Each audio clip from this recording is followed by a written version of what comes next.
Doctor सुवर्ण गोस्वामी अतिरिक्त महासचिव हैं all India federation of government doctors के। उन्होंने पोस्टमार्टम की रिपोर्ट देखी है और बहुत ही गंभीर सवाल उन्होंने जो बंगाल पुलिस ने जांच की है उसके ऊपर उठाए हैं। तो आखिर पोस्टमार्टम का क्या है सच, डॉक्टर गोस्वामी हमें बताएंगे। शहजाद पूनावाला राष्ट्रीय प्रवक्ता है भारतीय जनता पार्टी के और मोहम्मद तौसीफुर रहमान है प्रवक्ता तृणमूल कांग्रेस के। सबसे पहले आपसे बस इतना पूछना चाहती हूँ तौसीफुर रहमान साहब, कुमार कुंदन हमारे सहयोगी भी हमारे साथ कलकत्ता से जुड़ गए हैं, पर तौसीफुर रहमान साहब आज का मार्च हो किस ले रहा है? सवाल सारे ममता दीदी जी से पूछे जा रहे हैं और वो खुद ही सड़क पे आ गई।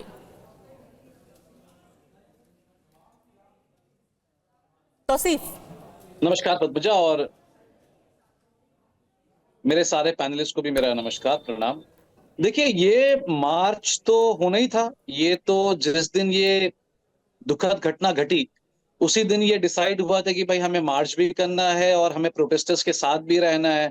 और मुझे नहीं लगता अगर Mamata Banerjee as a chief minister और एक महिला होकर अगर ये मार्च निकाली हैं हजारों महिलाओं के साथ, जिस तरीके से कई महिलाएं रास्ते में एक वैलिड डिमांड कर रही हैं, उसी तरीके से अगर एक मुख्यमंत्री अगर एक प्रोटेस्ट निकाली है और अगर रैली निकाली तो उसमें आपत्ति किस बात की है? मतलब कहाँ आपत्ति है? क्योंकि आपके सारे सवालों का जवाब तो हम देने के लिए बैठे हैं। जवाब देना चाहे वो कोर्ट हो, उनके जवाब देने की बारी है। वो तो सवाल पूछ रहे हैं, वो कह रहे हैं कि अरे यहाँ पर तोड़फोड़ किसने की, ये वाम वाम का काम है, राम वाम साथ में मिल गए हैं। अरे जवाब आप दीजिए, आप तो सवाल उठाने के लिए नहीं है।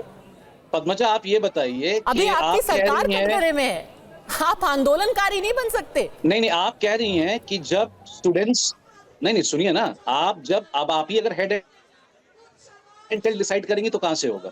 अगर आप एक प्रोटेस्ट निकाल रही हैं, वो प्रोटेस्ट काफी पीसफुल था उस रात को। मेरी सारी माँ बहनें, सारे भाई सब निकले थे।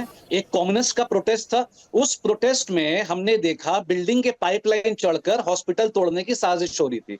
अब आप ये बताइए, अब वो कौन आदमी थे? अब आप कह रही हैं कि 144 लगा देना चाहिए था, तो एक रैली में 144 क्यों लगेगा? ये आपकी पुलिस बताएगी। यही तो है, यहाँ पर आप सवाल पूछ रहे हैं जबकि आपके जवाब देना चाहिए। अगर कलकत्ता निवासी, मैं तो दे रहा हूं आपको जवाब, अगर कलकत्ता के निवासी और बंगाल के निवासी रैली निकाल रहे हैं उसमें हम 144 क्यों लगाएंगे? अगर कॉमनर्स रैली निकालेंगे उसमें 144 नहीं लगनी चाहिए। मगर भाजपा के गुंडे और सीपीएम वाले के गुंडे अगर वो रैली को खराब करेंगे तो उसमें क्या करना चाहिए? क्या उसको अरेस्ट नहीं करना चाहिए? नेक्स्ट डे उसको पिन पॉइंट करके अरेस्ट करना हमारा फर्ज बनता है। अगर कोई चीज में कोताही हुई है सो वी आंसरेबल, हमें जवाब देना चाहिए। सर, अगर कोई चीज में कोताही नहीं हुई है, कोताही तो हुई है। उसी तरीके से अगर आपके राज्य में कुछ हो रहा है, आपको एक्शन लेना बहुत जरूरी है। मैं आपको फिर से याद दिलाना चाहती हूँ 5 बड़ी चीजें, और इसीलिए मैं बार बार कह रही हूँ कि आप इन सवालों से नहीं भाग सकते। आज ये बंगाल की जनता, बंगाल की महिलाएं या फिर TV9 भारतवर्ष आपसे नहीं पूछ रहा है, आज कलकत्ता हाई कोर्ट ने आपसे सवाल पूछे हैं। क्या सवाल पूछे हैं? उन्होंने कड़ी टिप्पणी की है। उन्होंने कहा यह सरकारी मशीनरी की पूरी तरह से नाकामी है। आप भले से ही कह लें ये उसकी षड्यंत्र था, ये उसने किया, ये बीजेपी के गुंडे थे, पर सरकारी मशीनरी पूरी तरीके से नाकाम है, ये कहा है कलकत्ता हाई कोर्ट ने। उन्होंने ये भी कहा कि भाई आपको जब पता था वहां पर 7,000 लोग आने वाले हैं तो आपके पास इंटेलिजेंस विंग नहीं है। कैसे 7,000 लोग जो हैं टहलते हुए आ गए और आपकी पुलिस को पता ही नहीं चला? हमारे रिपोर्टर को पता चला, हमारा रिपोर्टर रात को वहां पहुंच गया, आपकी पुलिस को पता ही नहीं चला।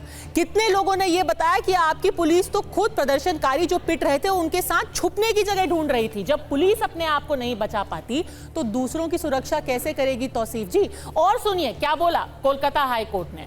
उन्होंने कहा कि स्थिति राज्य की पुलिस के नियंत्रण के बाहर है। अगर राज्य की पुलिस पूरी तरह से नाकाम है तो ये राज्य के गृह मंत्री के बारे में क्या कहता है? आपके राज्य के गृह मंत्री कौन है तौसीफ जी? मैं तो आपसे कह रहा हूं कि अगर कलकत्ता हाईकोर्ट अगर कुछ भी टिप्पणी दे रहे हैं और वो ऑनरेबल हाई कोर्ट है, वो दे भी सकते हैं और उनकी बातें सही भी हैं और हमें मानना भी है, पर ये पूरी तरीके से भी तो सही नहीं है ना। मुझे तो बात समझ में नहीं आ रहा है कि अगर एक कॉमन व्यक्ति अगर 1000 के तादाद में रैली निकाल रहा है, हम वहां पर 144 क्यों लगाएंगे? ये तो वही बात हो गई कि हमारे लोग प्रोटेस्ट कर रहे हैं, वैलिड पॉइंट पे प्रोटेस्ट कर रहे हैं, सेफ्टी प्रायोरिटी की बात हो रही है, सिक्योरिटी लैप्स हुआ है, वो भी हम मानते हैं, तो आप और उसमें फैसला कर लीजिए 144 कि कैसे लगेगा? क्या ये प्रदर्शनकारी थे या ये गुंडे थे? 3 सेकंड पहले आपने कहा भाजपा के गुंडे वहां पर उपद्रव मचा रहे थे, अब आप कह रहे हैं कि जब सब कुछ इतना पीसफुली चल रहा है तो हम 144 क्यों लगाएंगे? अगर 7000 गुंडे निकल रहे हैं तो आप लगाइए ना 144।